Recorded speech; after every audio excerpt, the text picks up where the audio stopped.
Sacred dangling spheroids. We're back with another episode of World 11 Podcast. Before we get into the good stuff, you can and should, as always, find us at our home at Podbean. That's at world11.podbean.com, all spelled out, all one word. You can pick us up on all your favorite podcatcher services, anywhere from Google Podcasts to Apple Podcasts, all the way over to Spotify and Good Pods, and everything in between. With all that out of the way, let's get right into it. I am, as always, your host, Larry the Bearded Wonder. Joining me this week is Zoe. Hello. And Joshua Jolly Round LeGrew. Yay, what's you up? almost became Jolly Ground Beef LeGrew. Yeah, yep. It was that close. That close.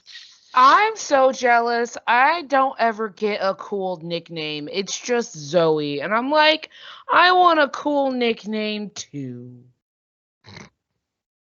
Feel like Larry. I know it is. And I'm like, Kathy's got one. Yeah, he's changed mine like 4 times. Which is fine, but he hasn't even made up one for me yet. And I think the one he did was so racially motivated.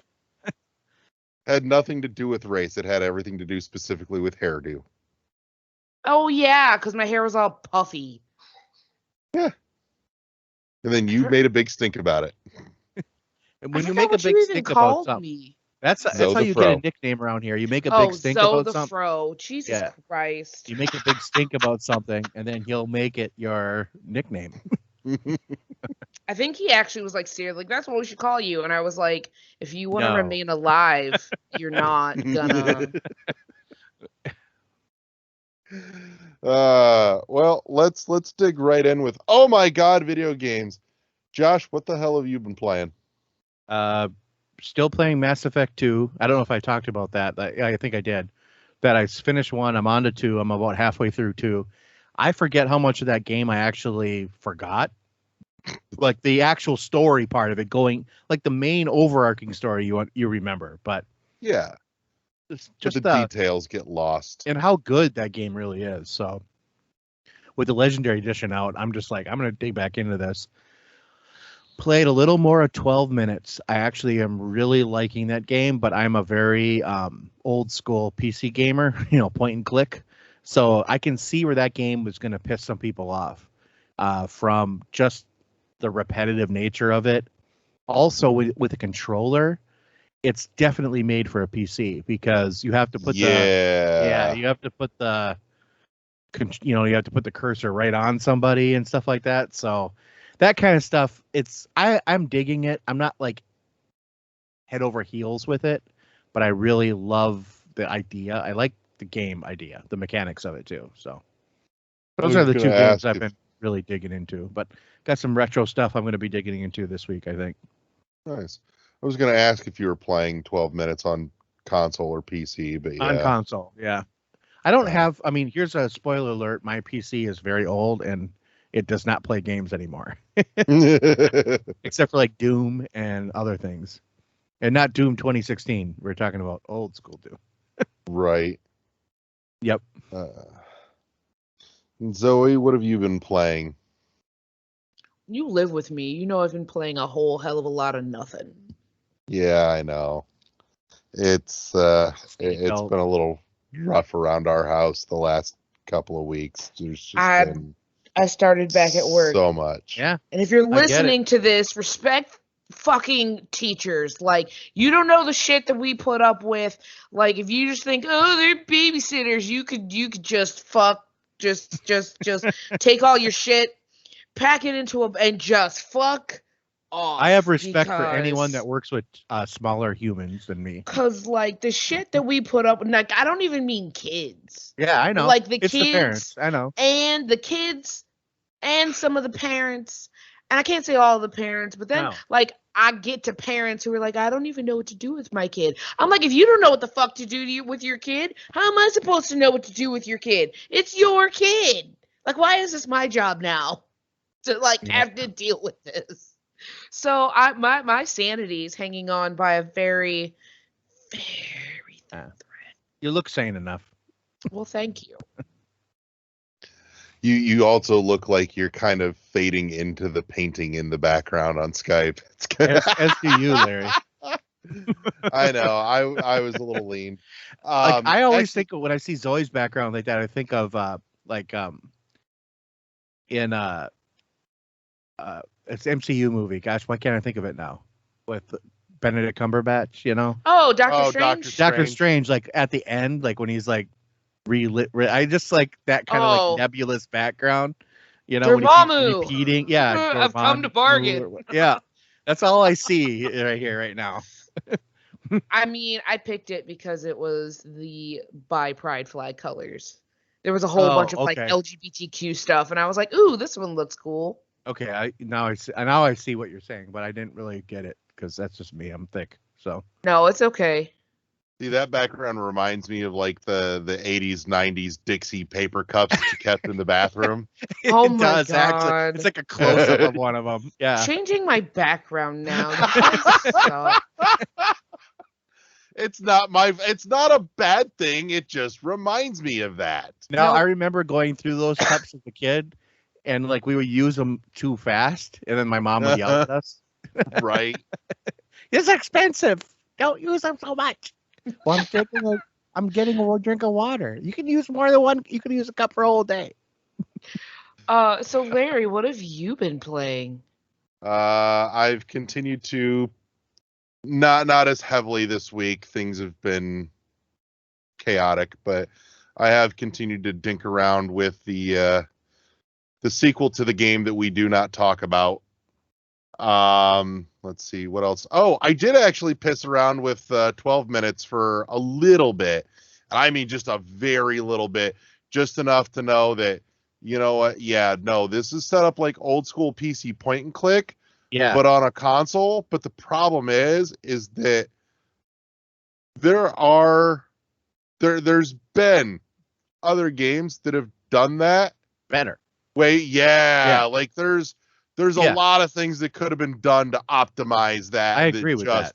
Weren't. I do agree. I really get the impression that was made for PC and done with a real lazy port. Yeah, I kind of agree with that, which is sad. And that's why I've been kind of not like going back to it a lot on console. Mm-hmm. I might actually, believe it or not, I might actually plug in a mouse to my Xbox and see if I can use it on there. I would. Shit. Yeah, because you can do that with Xbox now. So. I have a question, Larry. When you say the game that we don't speak of, is that just like code amongst like us, or do your like listeners know what the hell you're talking about? You know what? There's a few people out there that might actually know, because I have told that story in private to a few people. Oh, crap. But yeah, our power's flickering again. Awesome. We'll see what happens. On the twice now. Right. On the upside, my computer, the modem, and the router are all plugged into the battery backup. Yeah, so if you get a power flicker, like my second monitor is not, so that flickered off and on. Right. I have that same setup, Larry. Oh, there's a third. And a fourth.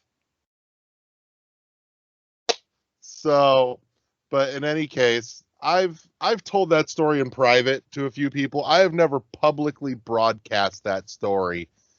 I almost got real close to thinking about it last week, just because I broke that rule just once, because it was the only thing that I had played all damn week, and I had a lot of thoughts, and then I resealed that fucking envelope and boom. So if you want to know, if you don't know what the game we don't talk about is, and you want to know, listen to last week's episode with Phil Summers. With Phil. So, yeah. So there's that thought. It was. He's a good dude and good work. So doing good work until the 10th of September, I think, too. So. Hey, Larry. Yes. Quick side note. What was Liv watching? Lego Batman movie. Thank you. Sorry, the power cut out and her TV turned off, so I'm fixing it. So to all of our listeners, all four of you, this is what, parenting on the fly looks like while you're podcasting. So, but in any case, I also dinked around with Curse of the Dead Gods a little bit. Oh, how do you like that? It makes me when you said a little bit, how much did you play? Maybe like 20, 30 minutes, just okay. enough to kind of realize that, that I really should finish Hades, which I've also barely touched, but I've at least put in a couple hours into Hades versus, I've only played like 20 minutes of Curse of the Dead Gods, but I like the premise behind Curse of the Dead Gods, and it's also got me jonesing to, I would really like to get to play Returnal. It looks interesting. It fascinates me. Yes, that's my game I want to play. The only game I want a PS5 for right now is that game. Right. To be honest. I mean, yeah.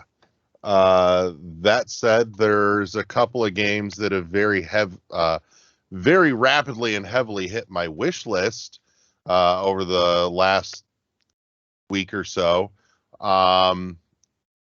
I've had eyes on Grime for a while now, but with the release and the reviews that are out, I am really jazzed to play that. Sure. Like, as soon as I finish the game that I'm working on, you'll want to get that one in. That's the next one. And what else? It's been lingering in the background on my wish list only because it's only on PC, but I've come to the conclusion that if I'm looking at saddling up for Grime, which is also only on the PC, I'm like, I may as well bite the bullet and get into this one too. I've had my eyes on for like 8 months now a game called Against the Moon. It's okay. I don't know. I haven't heard of it. Think Slay the Spire, but also with a touch of like tactics built into it. All right, I'm looking at it now just to get a turn-based strategy, huh? Yeah. So it's a like roguelike deck builder game, but it's also plays out on like a grid, so there's a tactics element. It's supposed to be on Switch, Larry. Yeah, it's not yet. It says it is. Is it? All right, now I'm gonna look. Fuck it. Oh, you know what? It says it is, but I don't know if it is because it got a really bad PC score. So it might not. It might not have been ported over. It also says it's on Xbox and PS4. So I don't know. Let me go look. I know it was supposed to come to those. I don't think it ever did yet. A tactical roguelike deck builder. Mm-hmm.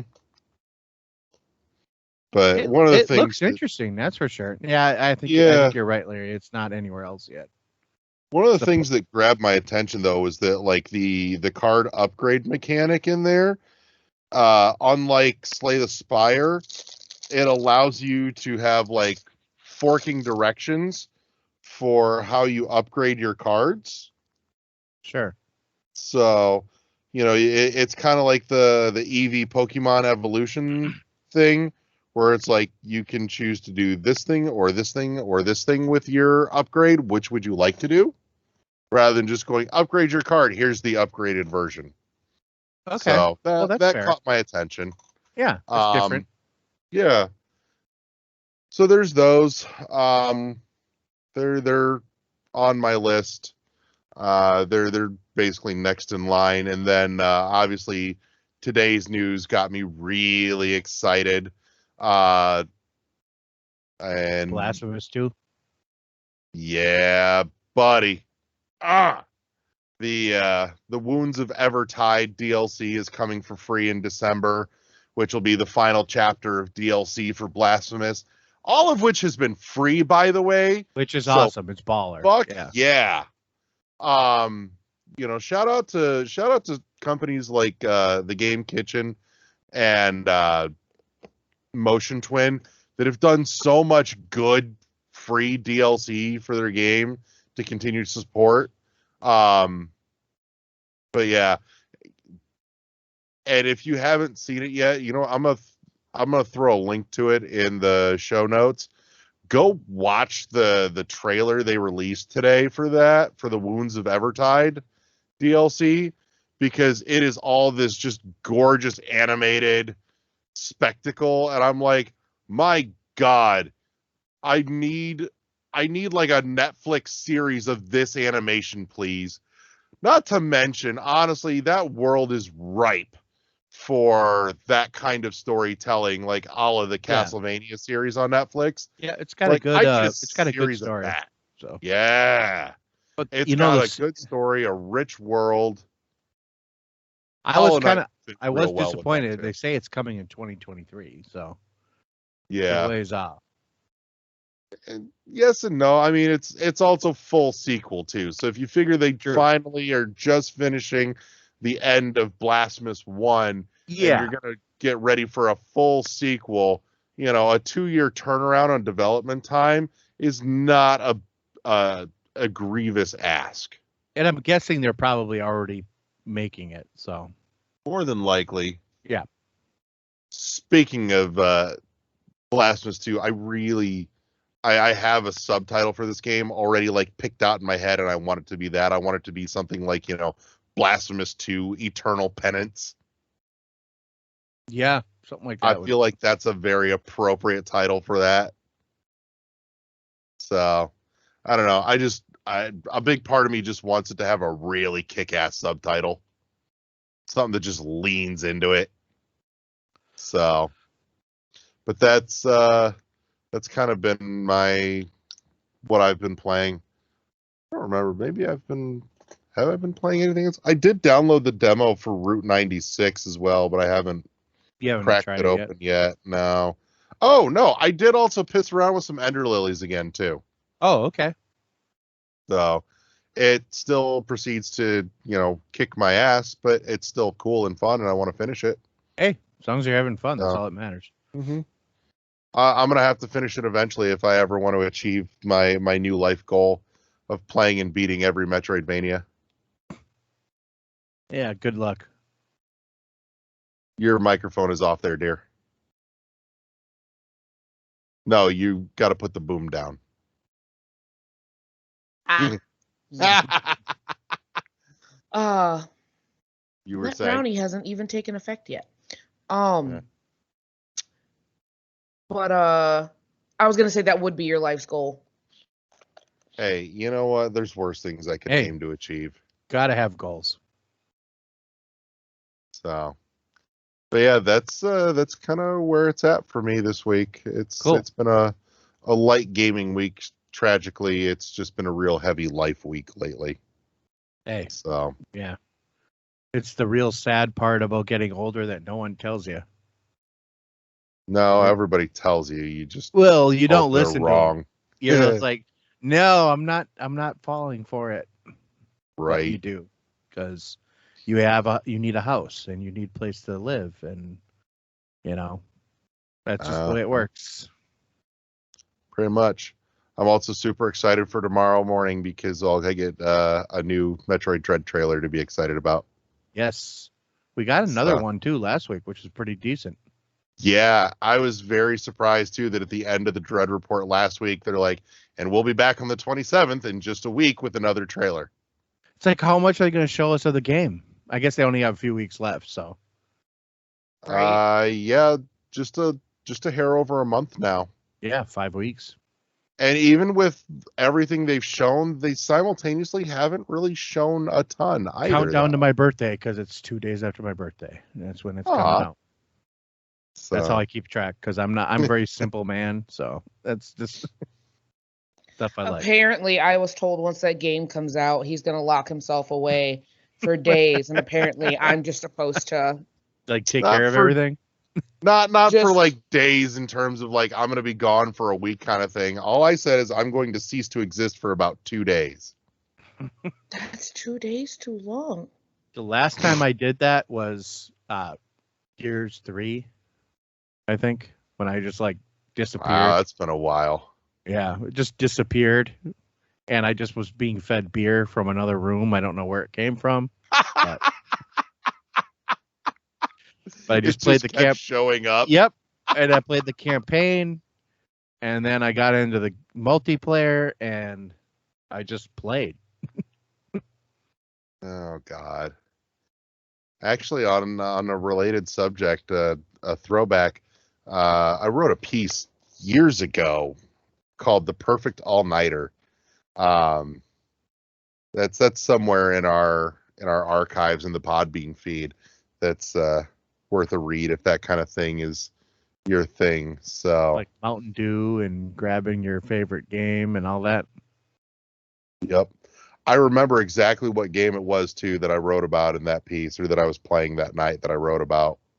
It was Oddworld Abe's Odyssey. Oh, okay. So, take it way back. And just like everything about that night was just perfect. It was awesome. Simple pleasures.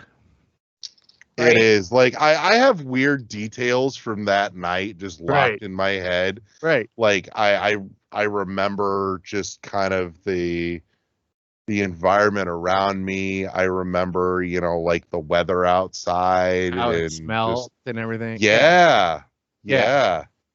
Like it's so, all permanently ingrained in my brain. One of my things was like when I first became like an adult, kind of like quote unquote an adult. I was like 20 something, like 20. I think I was like 20. And I had my first full-time job, and it was summer. And I remember I took because I got vacation time, because they gave me vacation time. So I took like 4 days off.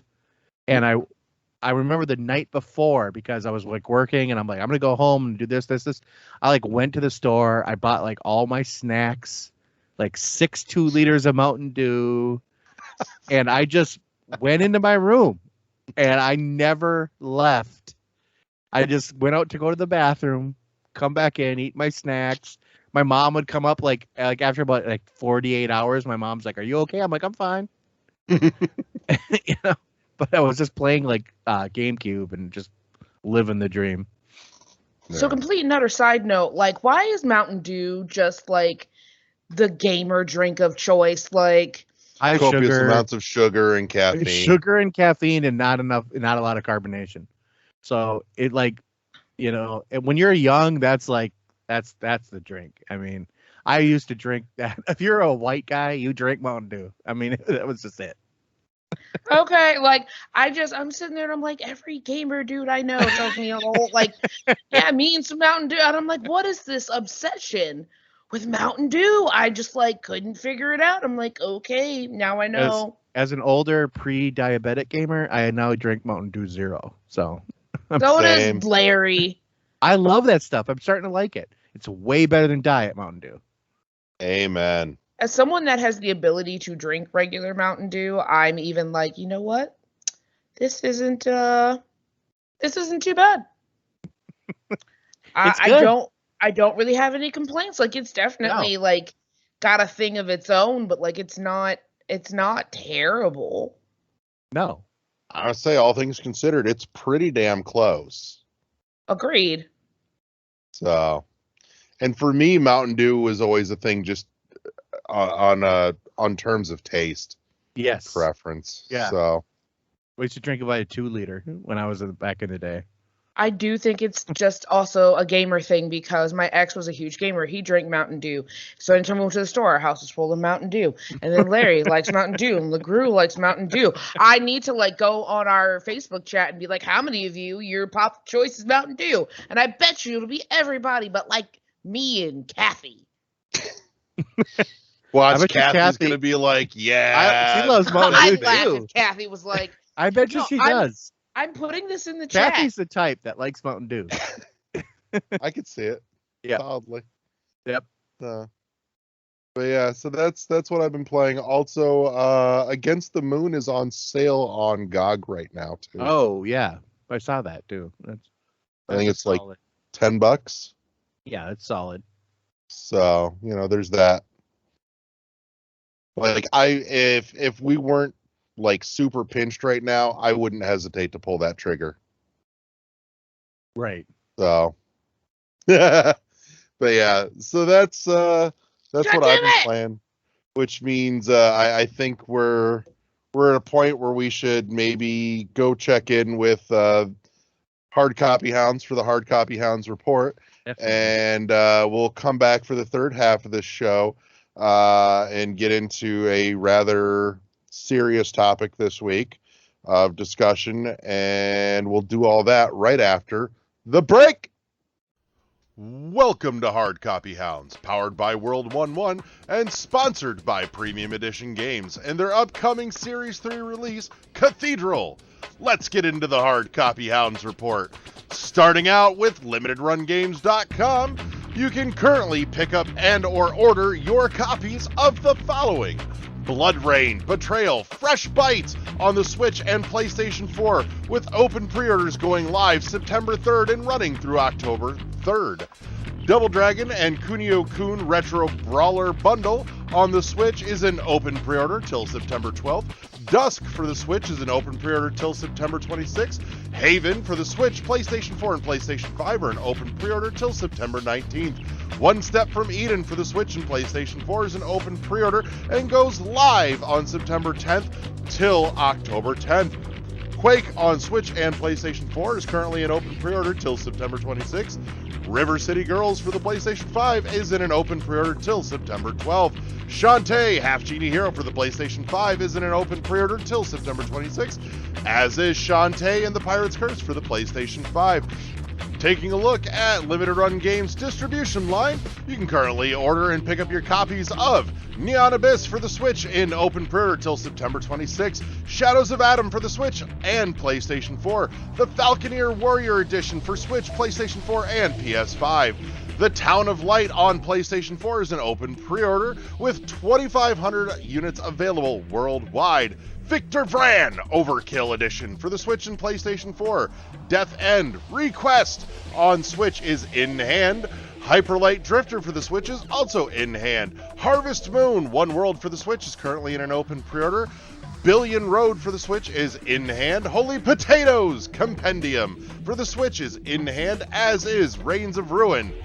Super Epic The Entertainment War for Switch and PlayStation 4 are both in hand and ready to ship. Arc of Alchemist for the Switch is in hand and ready to go. Thea the Awakening for Switch and Mercenary Wings for PlayStation 4, both in hand and ready to ship. Where the Water Tastes Like Wine for the Switch and PlayStation 4. Dark Complete Edition for Switch and PlayStation 4 are currently available for pre-order through September 5th. Dragon Star Varnier for the Switch is in hand and ready to ship. Next on the list, we're looking at SuperRareGames.com, where you can currently order your copies of Last of June, the Me Boo Me Collection, Unrailed, Ida, Yes Your Grace, Monster Prom XXL, Old School Musical, Little Inferno, Smoke and Sacrifice, and Roki, all for the Switch. Dropping down the list, we're going to take a look next at SpecialReserveGames.com, where you can order your copies of Demon Throttle for the Switch, which is currently an open pre-order till October 13th. Piku Niku for the Switch, Heave Ho for the Switch, and coming soon is both Loop Hero and Weird West. Next up, we've got our sponsor, PremiumEditionGames.com, where you can currently put in your orders for Super Blood Hockey, Pigeon Dev Games Collection, and coming soon, Cathedral, all for the Switch.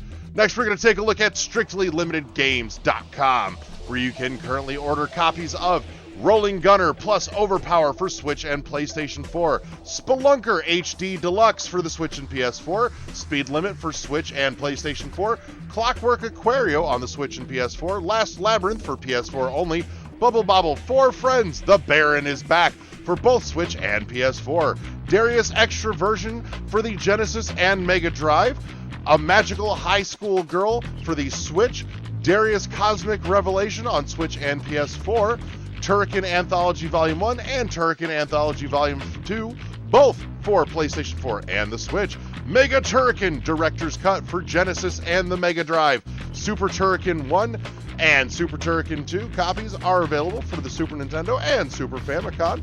Space Invaders Invisible Collection for the Switch. Pressure Overdrive for Switch and PS4. No Heroes Here for the PlayStation 4. Coffee Talk on Switch and PlayStation 4. Darius Cosmic Collection for the PlayStation 4. Lode Runner Legacy is available for Switch and PS4.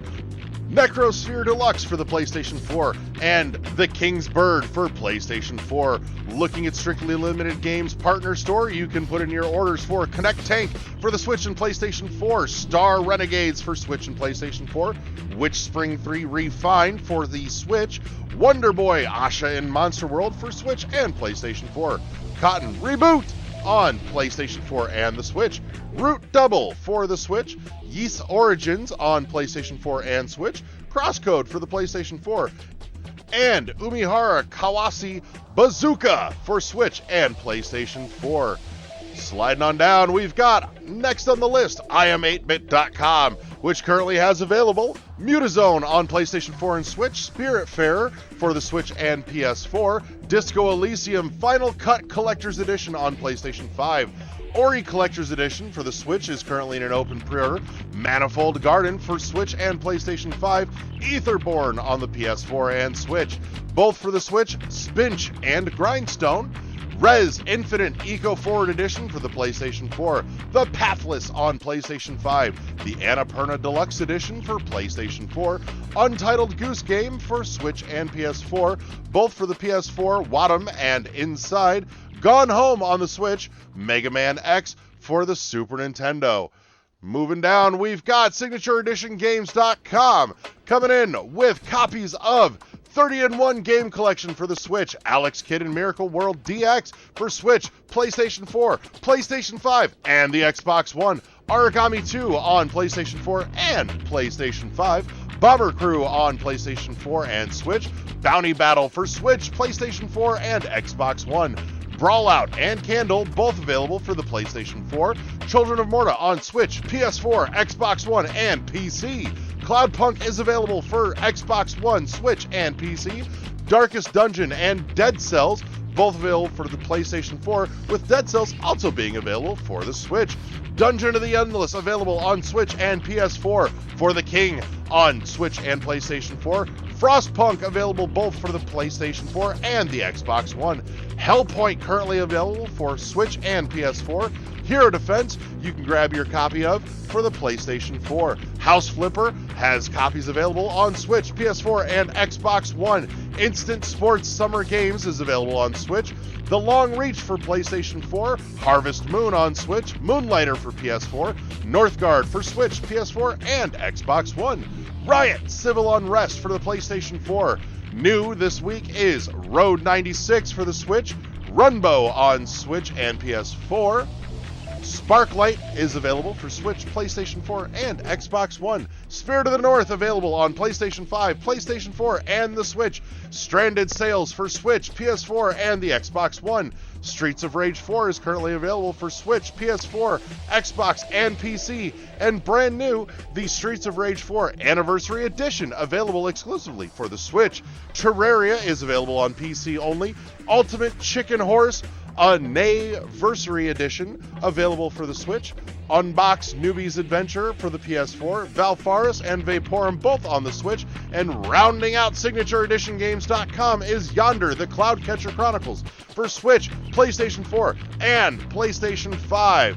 Almost at the end here, we're looking at East Asia Soft and Play Asia partnered together, where you can grab copies of Seabed for the Switch, Trigger Witch on Switch and PlayStation 5, Rainbow Skies for PS4 and PS Vita, Rainbow Moon for PS4 and PS Vita, Alchemic Joust and Rive both on PlayStation 4, Semi-Spheres and Tachyon Project both available for PlayStation 4 and PS Vita, Caveman Warriors and Vesta, as well as Bleed plus Bleed 2 for the PlayStation 4. On Epic available on PS4, X-Morph Defense and Black Sea Odyssey, as well as Devious Dungeon and Leap of Fate, all available for the PlayStation 4.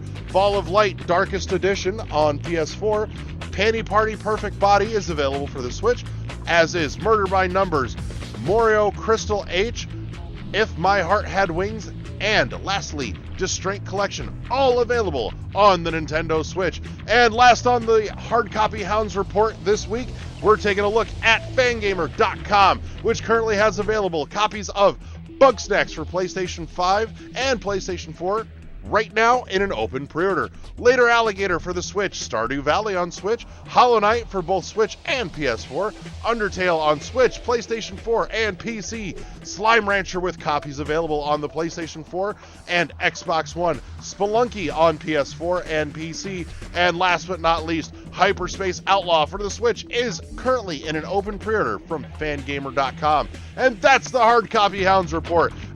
And as always, fuck the scalpers.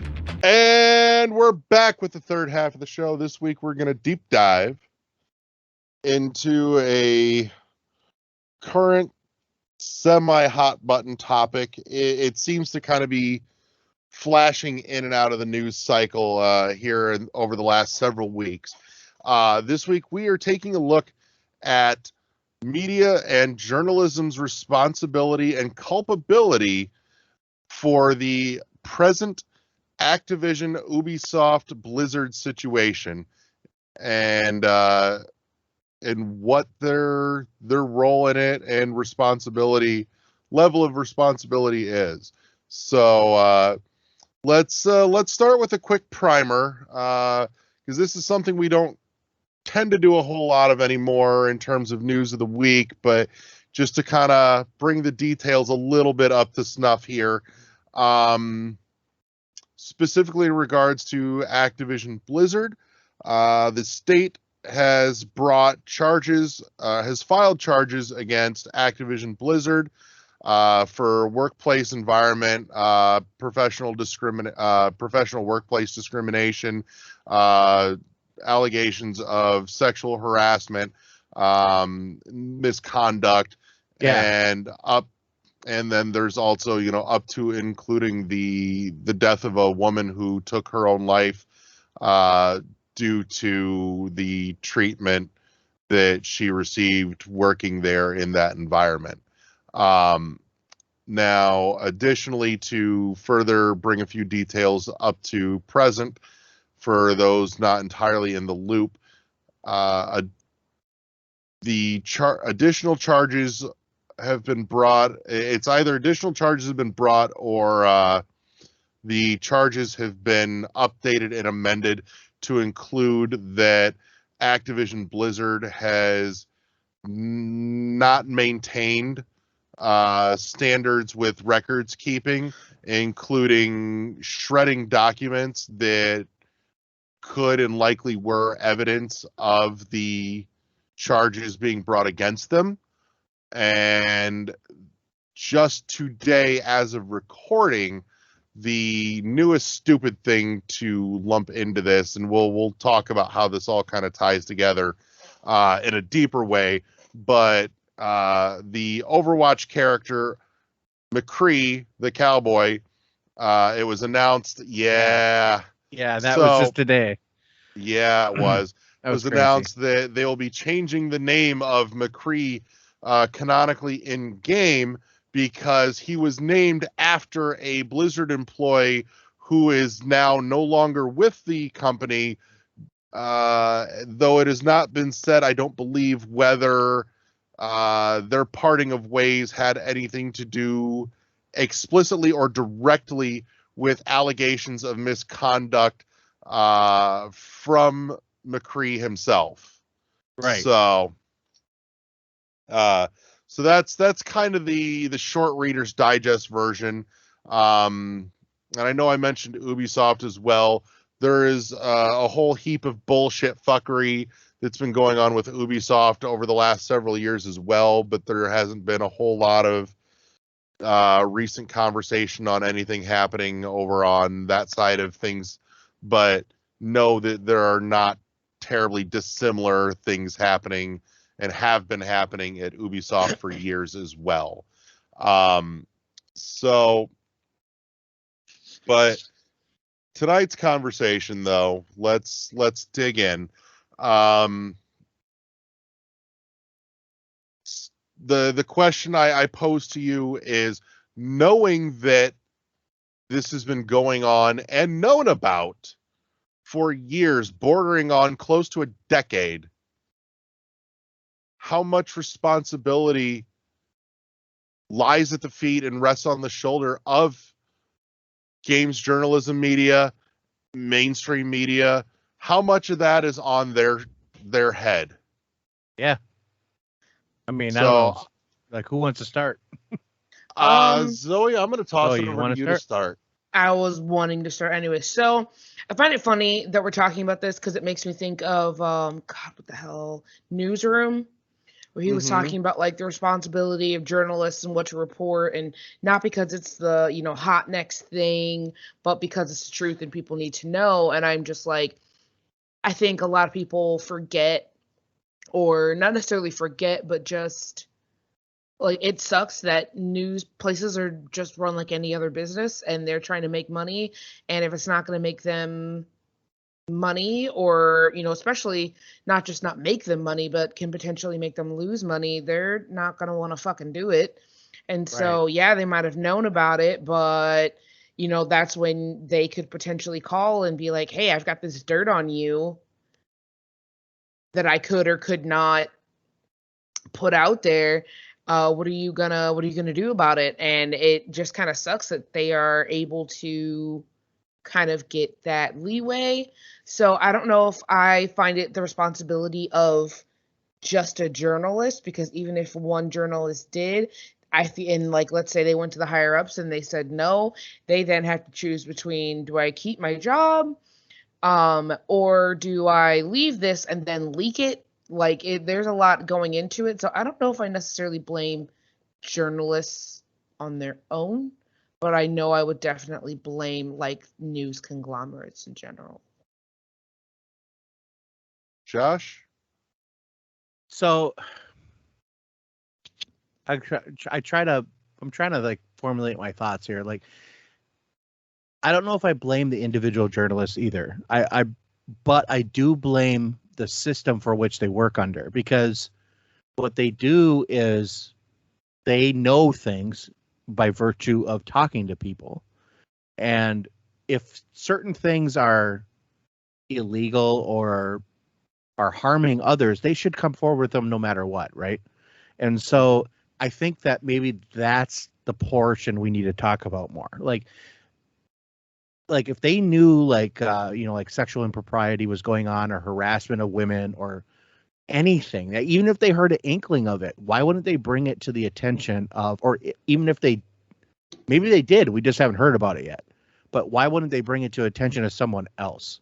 Like, get some adults in the room, because I think that game journalism, and I use that term loosely because lately it's not been journalism at all, but it just seems like that they're very immature, and they don't take things seriously, like when they're brought to them. If it was a regular journalist, like if this journalist worked for ABC, NBC, CBS, whatever, yeah, they would have brought forward some of this stuff, because this is like hurting real people. And not only that, but it is news, but it's hurting real people. And so I just like when you're doing that, I just think that like some of the responsibility has to be on them if they knew about it. And if they didn't, and they were just turning a blind eye, or they did and they were turning a blind eye, that's culpable. I mean, in a lot of places you could get, in trouble for that. Yeah. Because you didn't say anything. Yeah. I mean, not just hurting people. This is your friendly reminder. At the end of the day, a woman is dead. Yes, someone died. Yeah. Like, if it's heavy stuff, it's not like oh, it's like all fun and games it's just the good old boys, that it seems like to me that kind of attitude was like back when I was in high school. Like that kind of stuff just happened. Like, not people killed themselves, but things happen and people are just like, oh, that's just them. Yeah. But that's not like what we live in today. And so I think that looking on that, we should hold them to the standard that we live at. Like, and I feel that's what I feel anyway. I mean, what do you got? What do you feel, Larry? So here's kind of where my head's been at on the subject for the last couple of weeks. One, yes, there's a level of responsibility and blame to be laid at the feet of both just plain media and journalism. I'm not saying journalist, but journalism as a collective, as a profession, because it was not being covered, and it should have been. But very specifically, or even much more so, that blame and responsibility and fault should be laid at the feet of games journalism and press, because it's like, this is your industry. Cover your shit correctly. You know, it's Agreed. not like this was not known, and as It the was years kind of went hush on, hush. Yeah. you know, it was hush hush, like Harvey Weinstein's shit Exactly. was hush hush. Like it was in the industry. Welcome to it was the biggest known, open secret in the industry. but outside it wasn't, and that's where I think that's where the responsibility lied, right? Right. That's the first domino that should have fallen and didn't. Was games journalism and media should have been broadcasting this loudly enough that it was being picked up outside of just our industry. I was gonna say, I was like, you know, people like me who don't pay attention to gaming news, like, honestly, if Larry hadn't even told me all this was going on with Blizzard, I wouldn't know about it, because even now you wouldn't know about it, because it's not even being yelled at. You'd have to stumble across it, really. Yeah, like he told me there's something going on with Blizzard, and I'm like, what's going on with who now? Like, it doesn't even cross my feet because I don't pay attention to that at all. And so I'm just like, somebody died, and the only people that seem to know about it or care is the gaming community. Why is this not being broadcasted louder? Why aren't bigger networks getting a hold of the story? Because like Larry said, if the bigger named ones got a hold of this story and were able to put and get that much pressure that they have from their, viewers on there, like, it would, I feel like it would also change the narratives, because it's not just gamers getting on Blizzard, it'd be like everybody. And I think because sometimes gamers get viewed as, immature and yeah. people either like young immature people, or like older dudes that live in their mom's basement and don't do shit, like, like, I'm like, there's that trope there. And so I feel like sometimes gamers aren't taken seriously, a lot of the time, honestly. And I'm just like, if these other people pick this up, maybe it would be taken more seriously. Now, I will say, to kind of backtrack about 2 steps on something you said, another problem, though, is that even if the games media had picked it up and been broadcasting it sooner, the problem is probably about 50% of the gaming community wouldn't give a shit. And I'm going to give you an example here. I was listening into a Twitter space about 2 weeks ago. It's a weekly one hosted by somebody at Forbes, I believe, if I remember correctly. I could be mistaken. But their guest speaker was Jason Schreier. And one of the question I asked, or I submitted, which was promptly glossed right over and not brought up or answered, was, just this: does media and journalism, especially games media and journalism, have some semblance of responsibility of what happened here, because they have not, spoken loudly and consistently about this over the years that it's been going on, like mainstream media has been covering with seemingly just glee and delight, things like Crunch, Amazon and Google and the work environments there. Right. And so, however, one question that did make it to the front, and I cannot tell you how hard I wanted to reach through the internet and punch somebody in the fucking throat.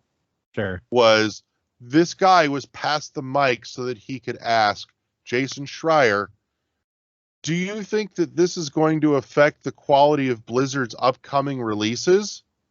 The fuck is wrong with you? There is somebody dead and buried in the ground, and that's your concern? Get the fuck out. Yeah, because that's people. That's a lot of gamers. They're just like selfish. This is your wake-up call.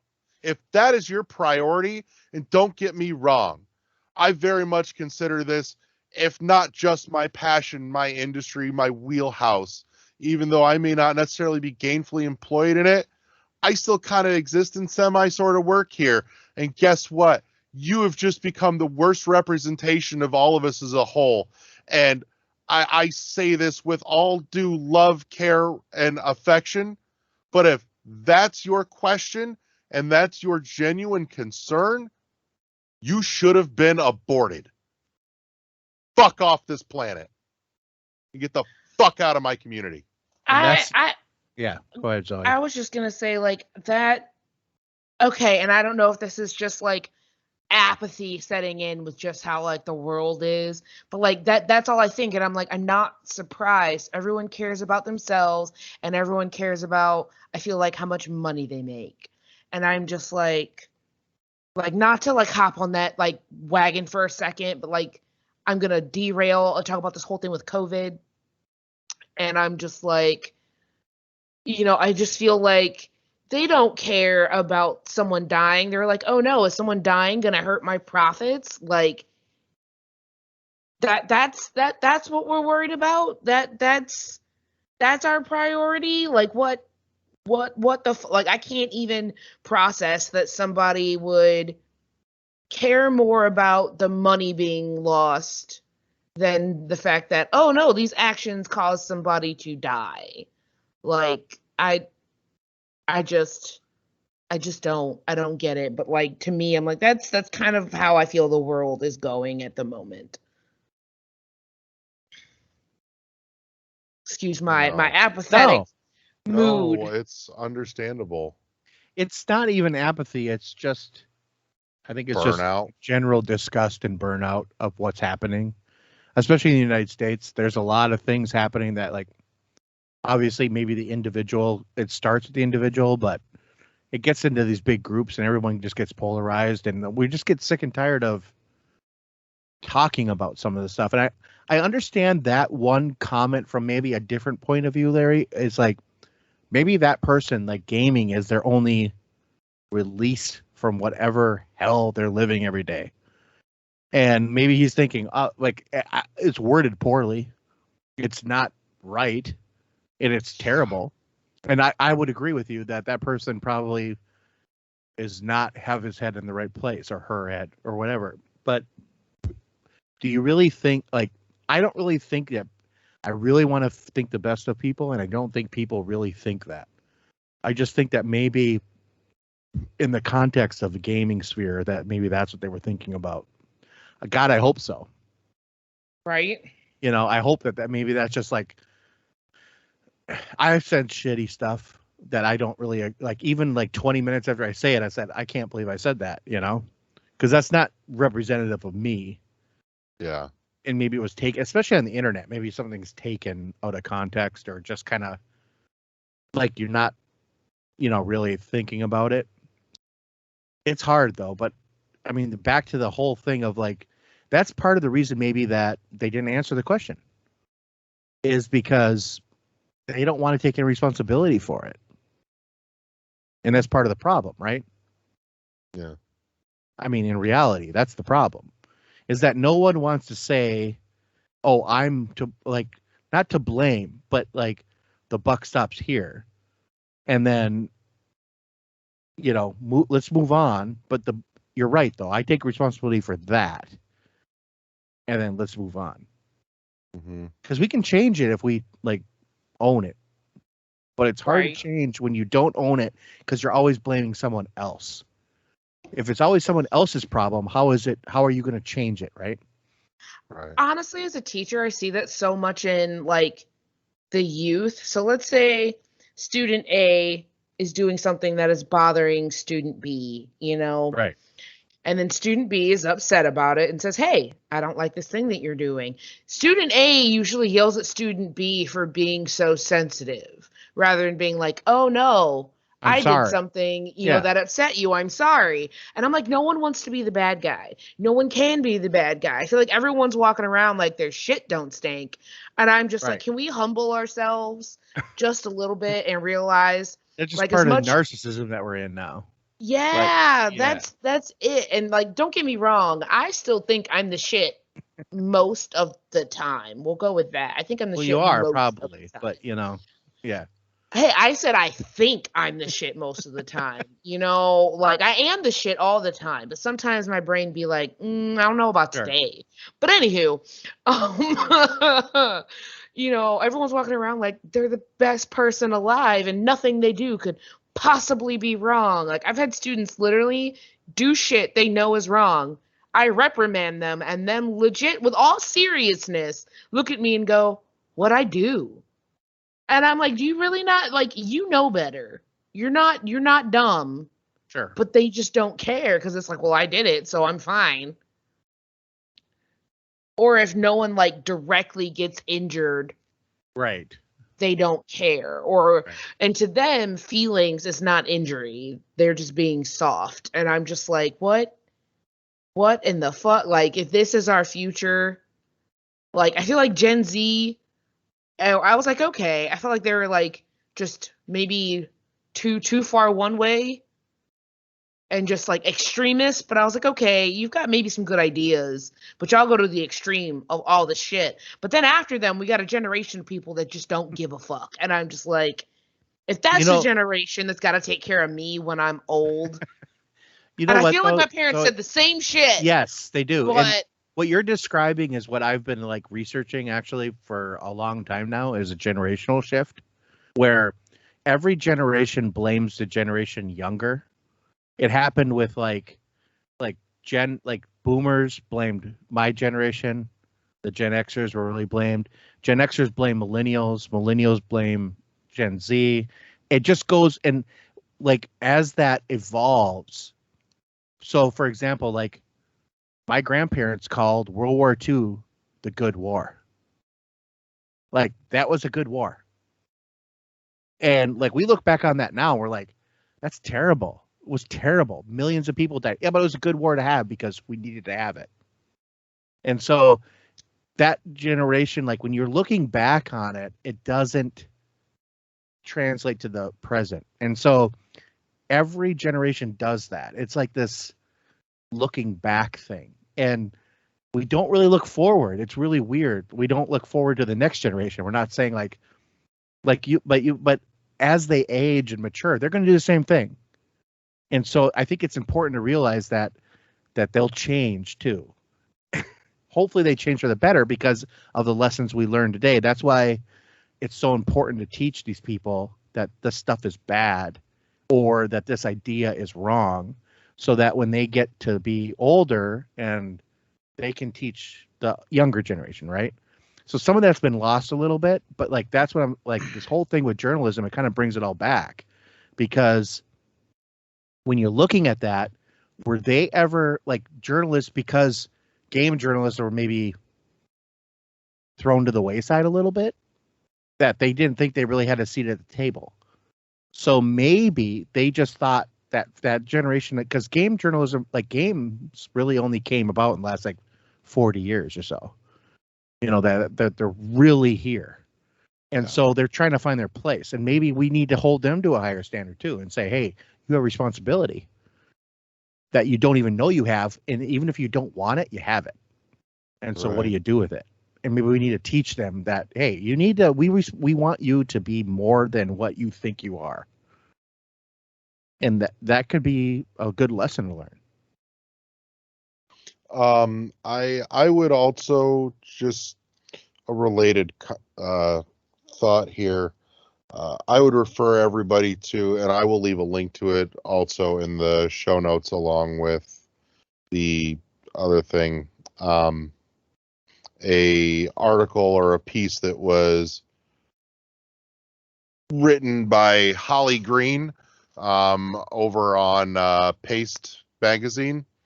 I know I shared it in the group chat. I don't know if you got a chance to blitz through it or not, but and I did also share a link out to it on our Twitter feed.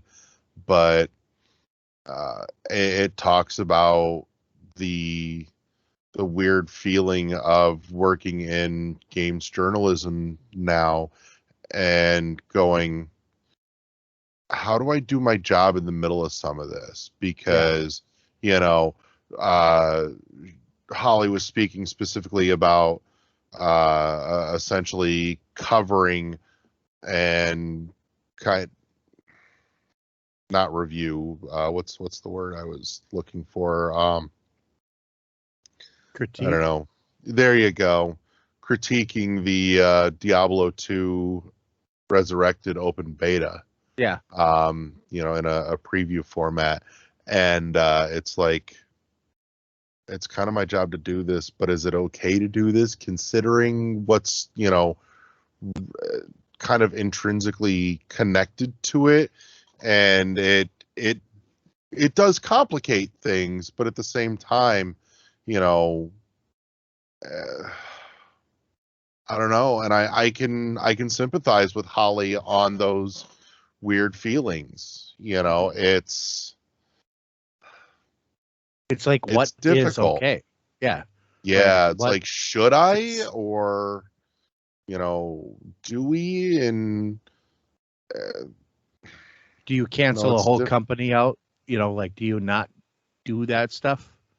Right. And I mean, like we talked about, you know, a couple of weeks ago, even then, that's not always so much a cut and dry situation either.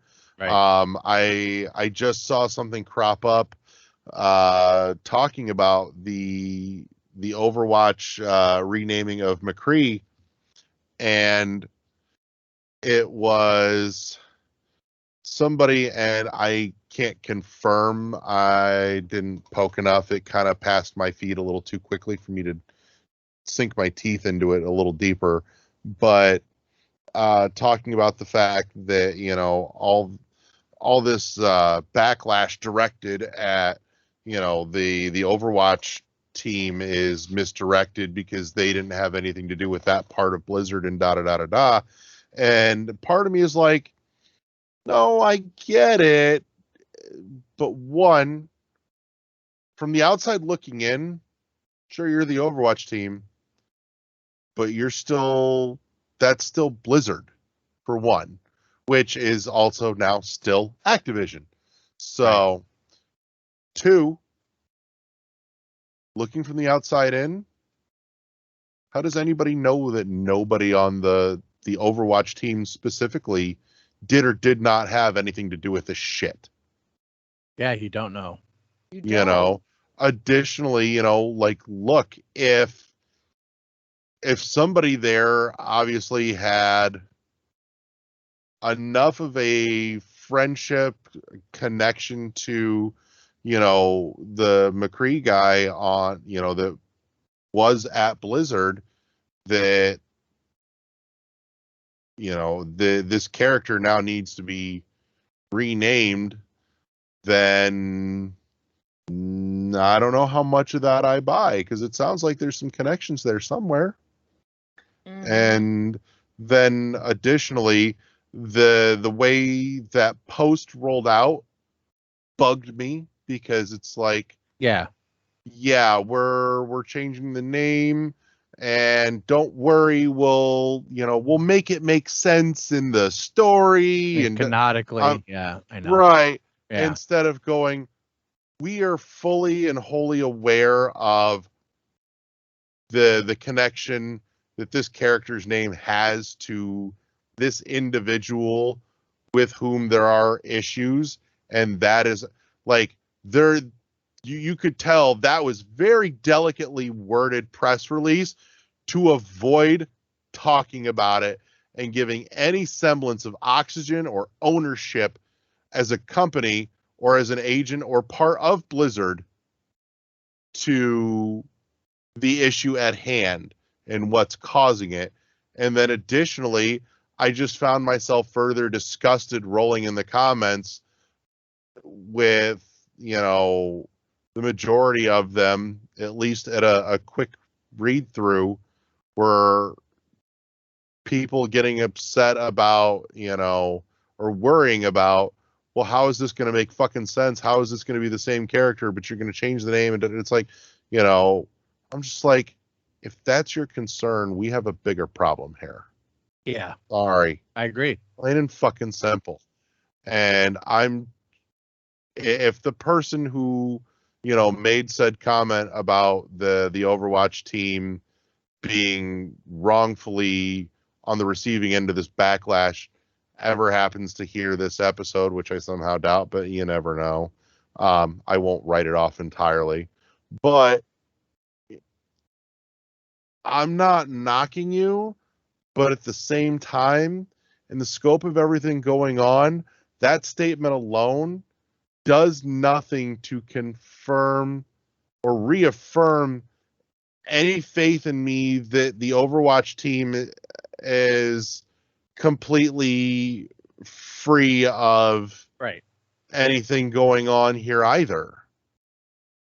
So, if that's the case, I'm real sorry that you're wrapped up in this, but you, one, need to be aware of your surroundings, and two, you're going to have to do a little bit of public education then, if that's the case, to show that, we as the entire Overwatch team have nothing to do with anything to do with any of that shit, which, given that that's all a Blizzard company, I'm not sure how much of that I buy. Yeah, no offense. Like, shit like that isn't. You can only, I feel like, keep it hush hush before it becomes this well-known secret. And it's that thing that, like, everyone knows, but we don't talk about. Like, it's like in my school, my principal's like, yeah, we don't diss our district. And then, like, following that statement, he goes, I know we do have a lot of problems. But we're like, we know that there's stuff, but we're just not allowed to, like, publicly talk about it. It's like one of those things, like, and I'm just like, that's skeevy as hell. Like, because I work for you, I can't openly say how I feel.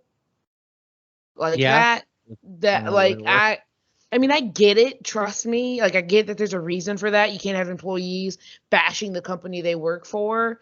But also, it's like, maybe you should do better. Like, being able to fire somebody on that alone seems like bullshit to me. I mean, like I said, I get it. Because, you don't want someone bashing you that works for you because it looks bad. But I'm like, that should say something to you if, like, a majority of your employees are just like, hey, no, stop. Yeah. So,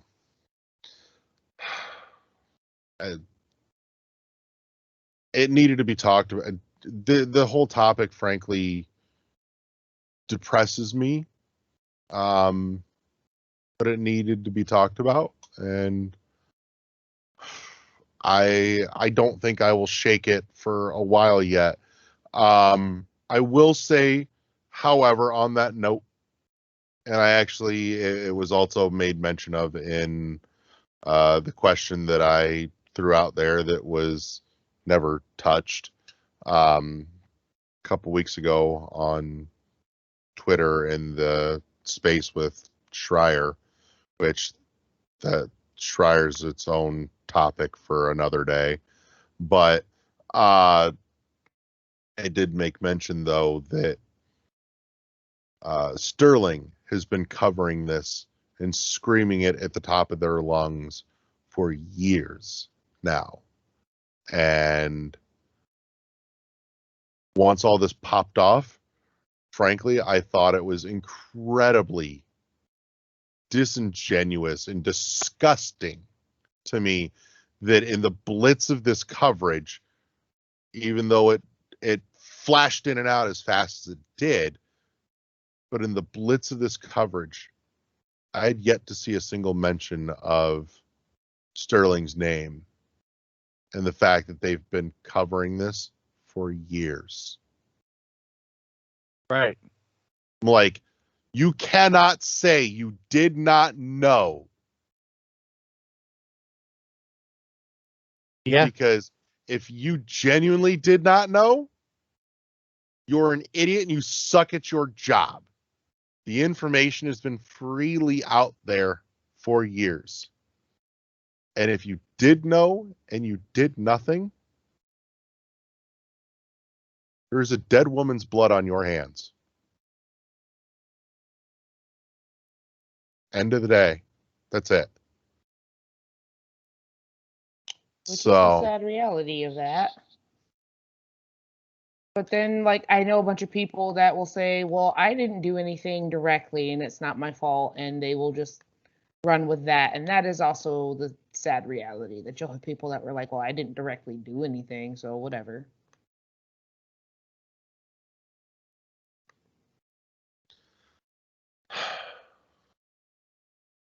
But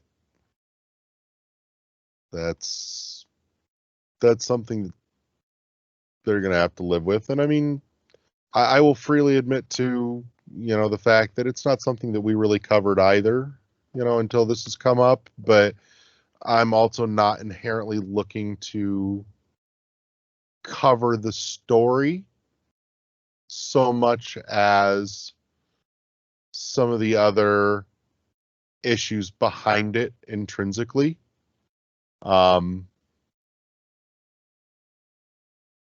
Like I said, we started getting away from the news of the week format quite some time ago, and I'm perfectly okay with that. But no, it's not something that we really talked about over the course of our 5 years of existence either, and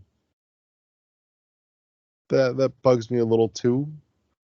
Granted, I get the benefit of probably being a little less conflicted in terms of being a gamer, and the fact that I don't really have any particular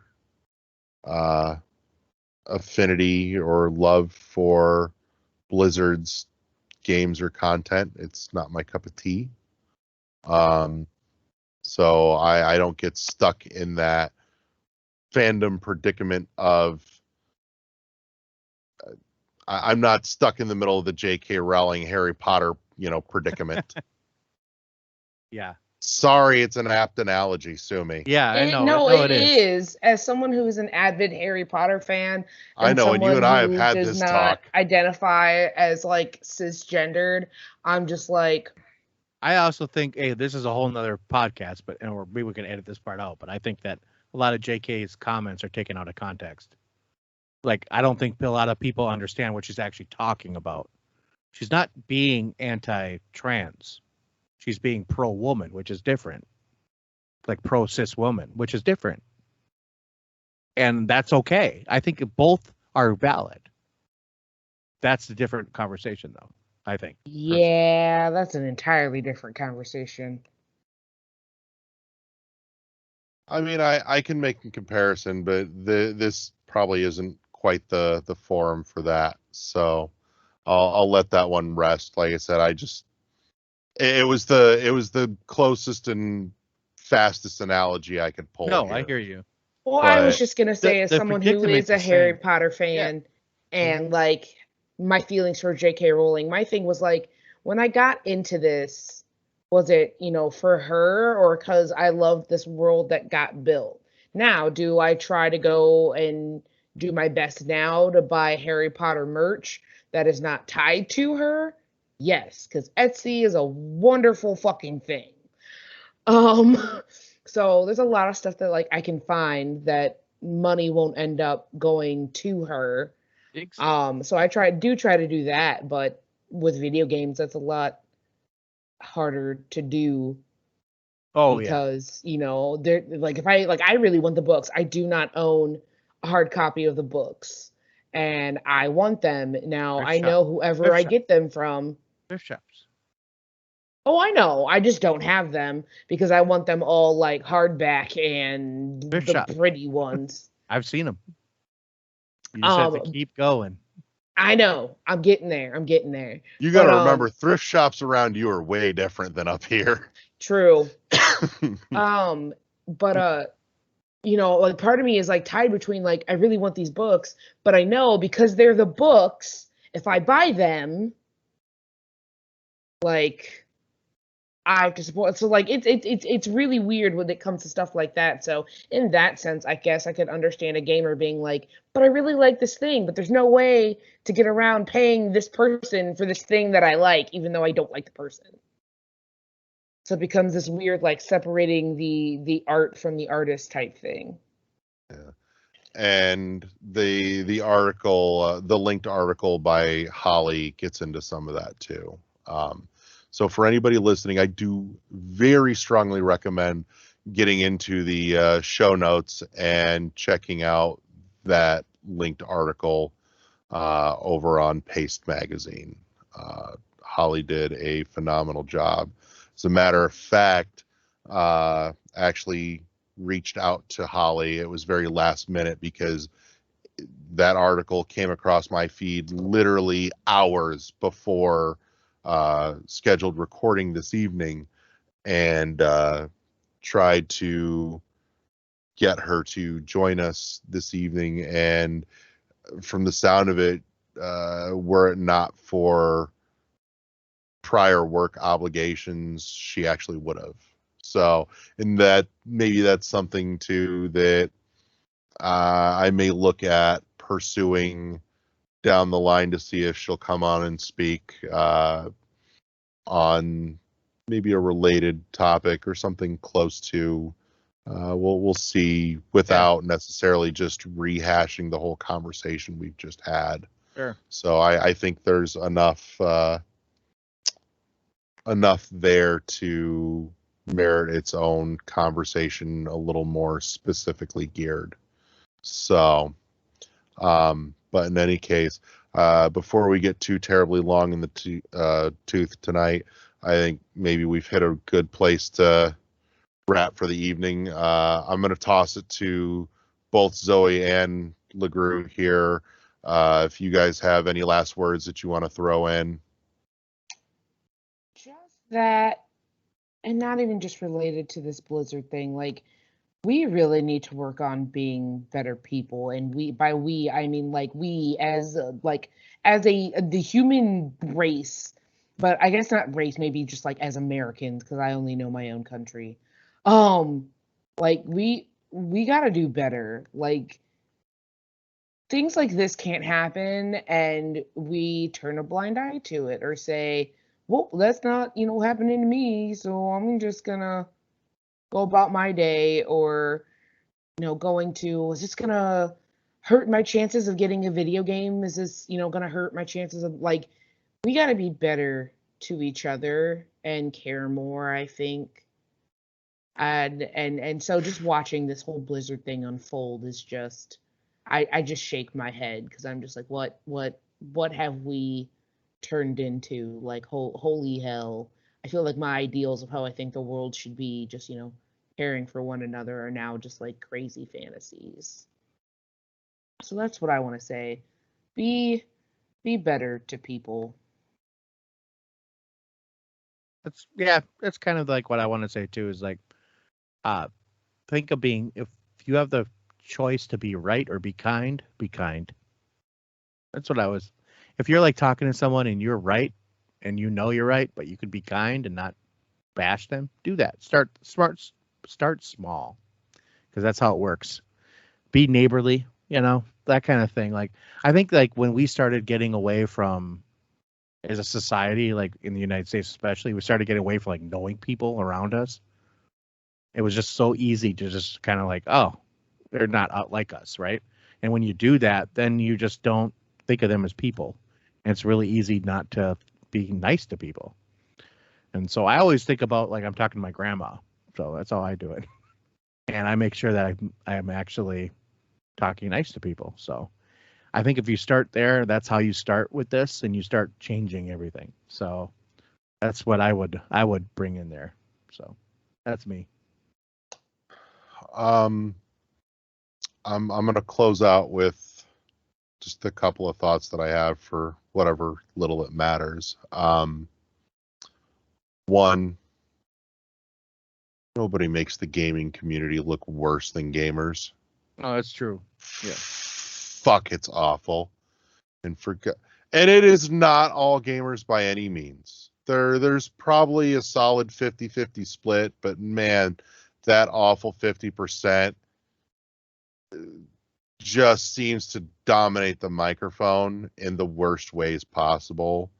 And to those people specifically, holy fuck, get your fucking priorities straight.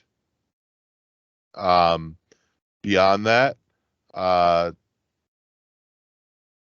you know what? If you're in journalism, press, media, you know, anywhere adjacent to that,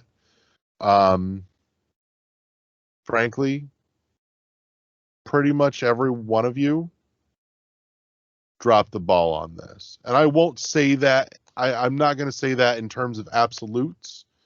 I leave room for the possibility that there are, you know, one or maybe a handful that honestly did their due diligence and just got steamrolled. But speaking to what I have seen, it just wasn't there, and it needed to be. To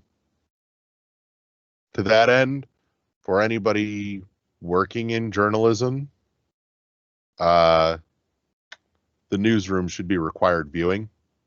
And this incident is an exact reason why.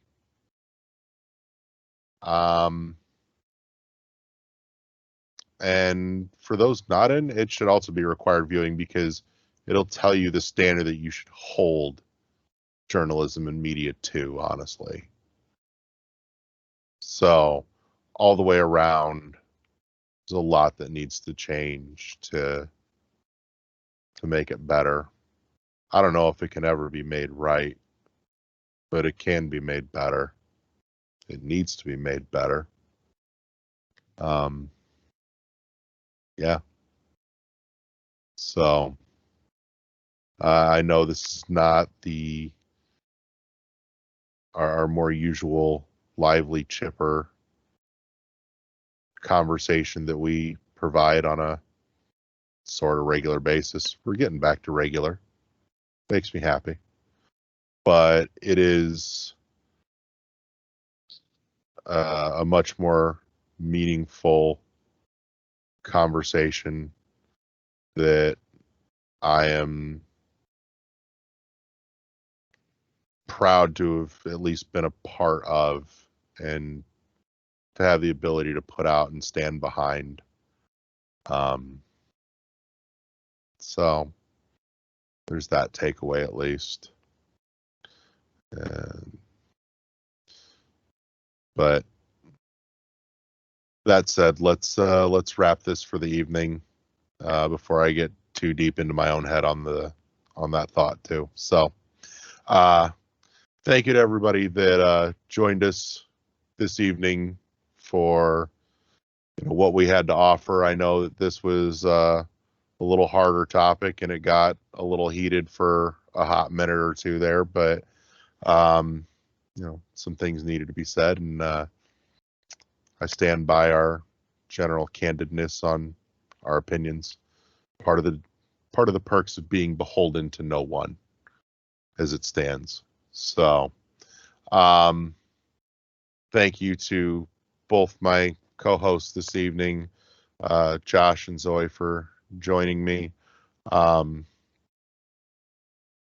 I would like to also end with a quick note too that